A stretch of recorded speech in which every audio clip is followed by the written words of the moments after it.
Saviez-vous qu'en France, il faut 6 générations, 180 ans à une famille pauvre pour atteindre le revenu moyen? Que c'est en Afrique que les enfants ont les chances les plus faibles de dépasser le niveau scolaire de leurs parents? Et que partout, grimper l'échelle sociale dépend plus du revenu des parents que du sexe ou de l'origine ethnique? Bonjour et bienvenue dans Plan B, l'économie autrement. Comment débloquer l'ascenseur social? Comment permettre à chacun d'atteindre la position qu'il mérite et non celle dont il hérite? L'accès à l'éducation est la mère de toutes les batailles, mais oser s'affranchir des déterminismes sociaux passe aussi par des petits coups de pouce. Exemple, La Chance, une association française qui permet à tous ceux qui en rêvent de tenter de devenir journaliste. Un jour comme un autre à la rédaction d'Actu Paris. La conférence de rédaction vient de commencer. Chacun fait le point sur ses reportages. Sur les friches urbaines, et il y en a plus de 1000 à Paris en petite couronne. James est désormais en contrat à plein temps.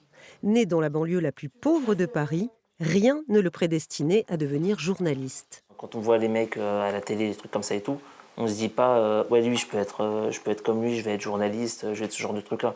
Je me suis dit ça allait être très compliqué. Moi à Paris, je suis jamais allé à Paris avant mes 18 ans. Sauf fois où j'étais allé à Paris, c'était pour aller au Tati Barbès, à l'époque où il était encore ouvert. Pourtant, c'est bien une école parisienne qu'il a intégrée il y a 4 ans. Un concours qu'il a préparé grâce à La Chance. S'il n'y avait pas eu la chance, j'aurais pas eu les concours d'école, je pense. J'étais très mauvais élève au collège et mes profs ils me reprochaient souvent que je lisais le journal en cours en fait. C'était un peu en mode provoque, mais je me suis dit pourquoi est-ce que je ne serais pas journaliste? Aujourd'hui, James est formateur à La Chance. L'association a été créée il y a 17 ans par des journalistes. Leur but, préparer gratuitement des jeunes à intégrer les meilleures Je écoles. peux poser une petite question sur pourquoi, mais après si c'est comment, du coup, bam, faut que tu nous martèles avec ça. Premier critère, le revenu des parents.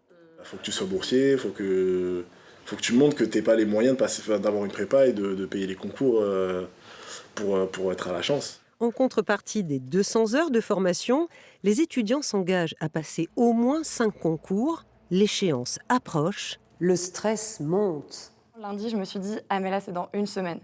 Et là, ce jour-là, ça a été complètement terrible. Et après, j'ai eu beaucoup de soutien de la part des bénévoles de La Chance. J'ai passé un maximum d'euros blancs.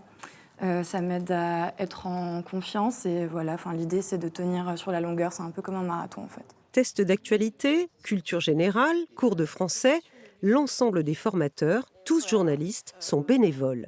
Peut-être qu'elles vont sur le terrain. C'est ça que j'aimerais couvrir. C'est le cas de Caroline, qui aurait aimé bénéficier de La Chance. Elle a dû emprunter 25 000 € pour financer son année de préparation.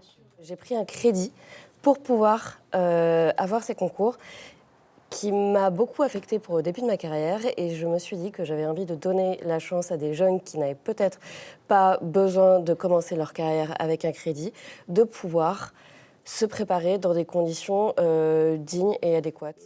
Presse écrite, radio, télé, ces professionnels sont convaincus qu'il faut ouvrir le métier à tous. On a besoin d'avoir des regards multiples pour documenter au mieux la société. Il y a 4 ans, quand il y avait l'affaire George Floyd, on a questionné la question noire dans les rédactions. Il y a eu lors des manifestations des Gilets jaunes, on a aussi questionné le regard, le mépris de classe qu'il y a pu avoir sur ce mouvement. Le mouvement vers la diversité commence à payer.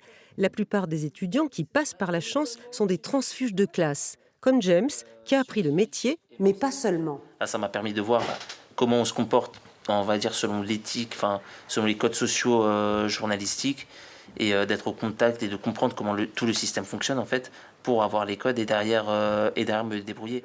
Chaque année, La Chance accompagne 90 jeunes partout en France jusqu'aux portes des écoles. 2 étudiants sur 3 en franchissent le seuil.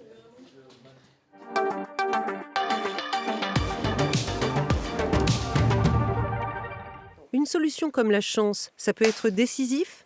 C'est des initiatives qui sont évidemment super, mais il faut vraiment rentrer dans le cœur du réacteur, dans les procédures d'admission et dans des bonifications, par exemple, des notes des étudiants, pour véritablement changer le profil social des écoles, toutes les écoles, et notamment les écoles favorisées. On ne peut pas se contenter d'avoir des tout petits programmes qui touchent trop peu d'étudiants. Concrètement, c'est quoi la bonification ? Par exemple, si 2 élèves ont 14 de moyenne, on va pouvoir considérer qu'un élève qui a 14 de moyenne d'un milieu favorisé, c'est 14 de moyenne.